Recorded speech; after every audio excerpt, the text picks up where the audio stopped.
So let's dig deeper into some of those stories and take a look at others in our news briefing. So we begin with the Daily Telegraph. Of course, it has all over its front page the resignation of British Foreign Secretary Boris Johnson, who has said the Brexit dream is dying. He quit the cabinet with the warning that the UK is headed for the status of a colony.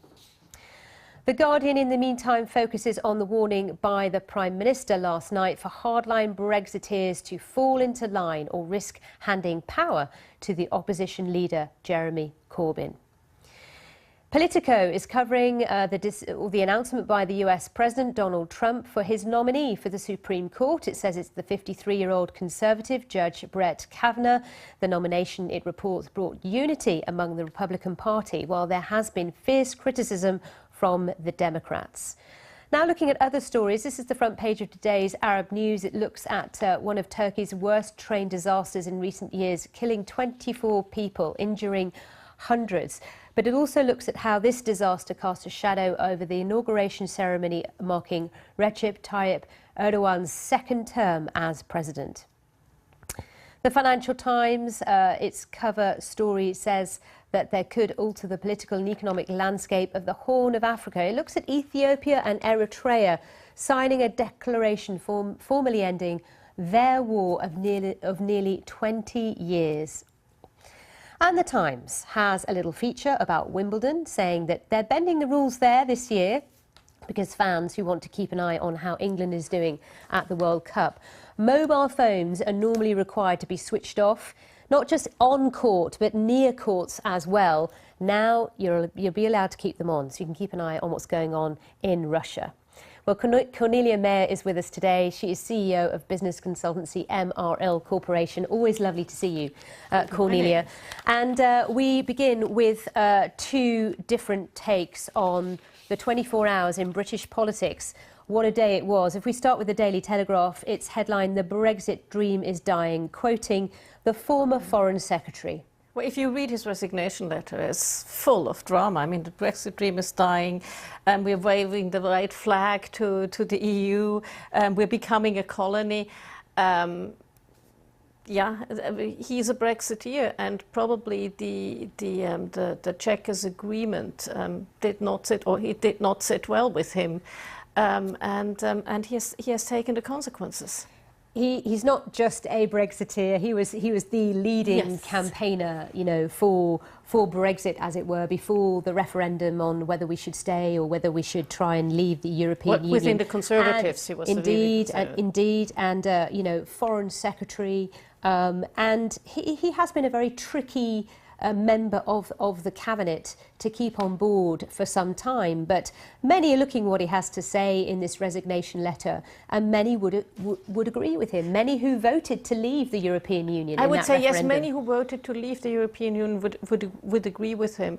But then there is the other side, and the other side is business, and business needs clarity. And I think at least leaders are wanting Brexit. Yes, many are actually. Some are, but not many. I mean, and if you look at the companies who really have to do a lot of trade with Europe, they are very worried. I mean, if you look at Airbus, if you look at BMW, if you look at Rolls-Royce, I mean, many of these companies, Jaguar Land Rover, are very worried. But for those companies, if they heed the warnings of Boris Johnson, who says, you know, even if Mrs May survives as Prime Minister, her chances of getting a good deal for the UK are diminishing by the hour. That's the concern. It's not about the fact that we're leaving, it's how we leave and how good a deal this is. It's the fact how we're leaving, but at least with the Chequers, with what is laid out with Chequers, and we need to see the detail in the white paper, which is coming out on Thursday. At least for once, we are telling the EU what we want. It's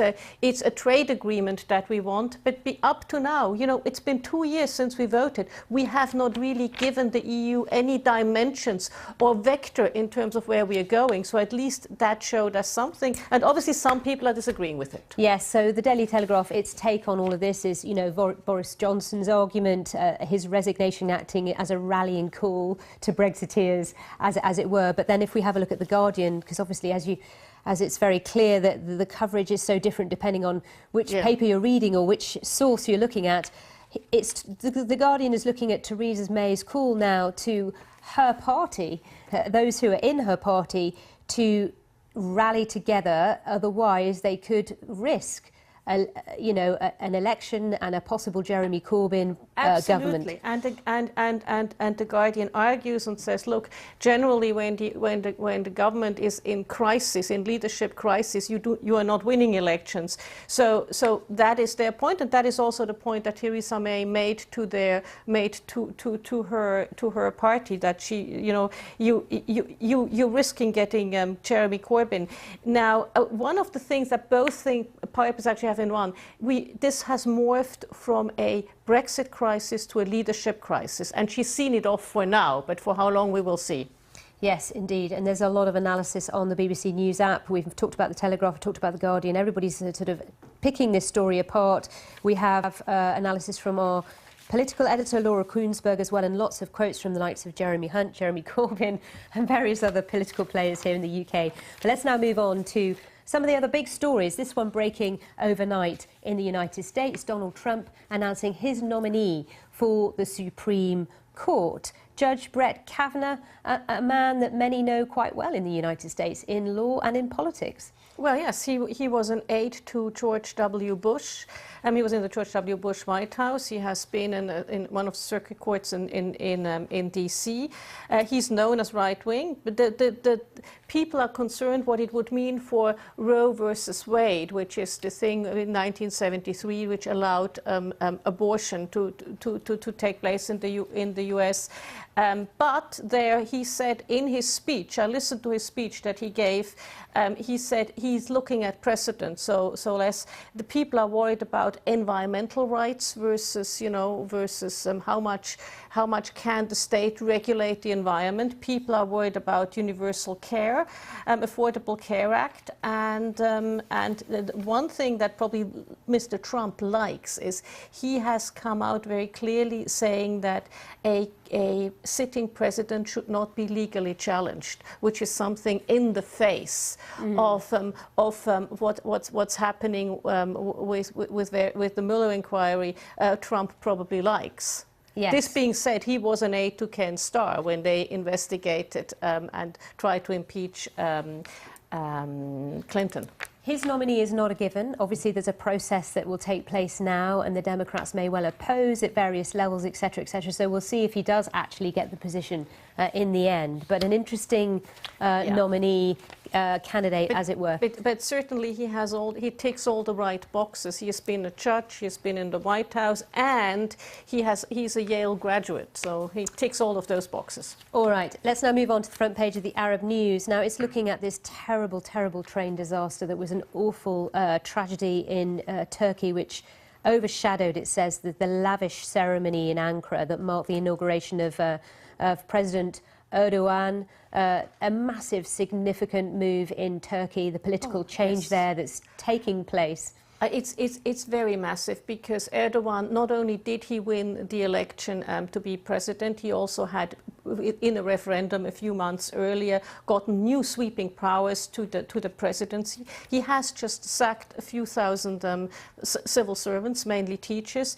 He has appointed his son-in-law as the finance minister. And interestingly, when you look at who attended his inauguration, very few European leaders. You had Viktor Orban, I think you had Bulgaria attend as well, and then you had Mr. Maduro, you had the Emir of Qatar, and you had Dmitry Medvedev attending. Now, you know Turkey extremely well. You work a lot in Turkey, you have clients there. What do you make of the decision to appoint Berat Albayrak as the finance minister? Many might look at this and think, son-in-law, is this not nepotism? Is this not what we're concerned about? There are lots of qualified people around. It is in that light certainly an interesting choice. But this being said, if he keeps on, I don't know whether he kept on his Deputy Prime Minister Mehmet Şimşek. He has a very good steady hand on the economy. Mehmet Şimşek was finance minister, is outstanding, used to be a Merrill Lynch banker. Now, let's talk about the Financial Times story. It's a bit buried in the Financial Times, as it is elsewhere, but so important. Ethiopia and Eritrea finally agree to end war after 20 years of hostilities. thousands and thousands of lives lost. Yes, tens of thousands of lives lost. And, you know, in 1993, the two countries split, and since then they had hostilities. It's very important economically for Ethiopia because it now finally gets access to the two ports in Eritrea. Ethiopia is landlocked, so getting access to ports is a good thing. It's good to have at least something that looks like a little bit more stability, because if you look, you know, Sudan, Somalia, it's a very unstable region. We're going to have to leave it there. We got so stuck into those stories. Thanks so much for coming in, Cornelia. Good to see you. And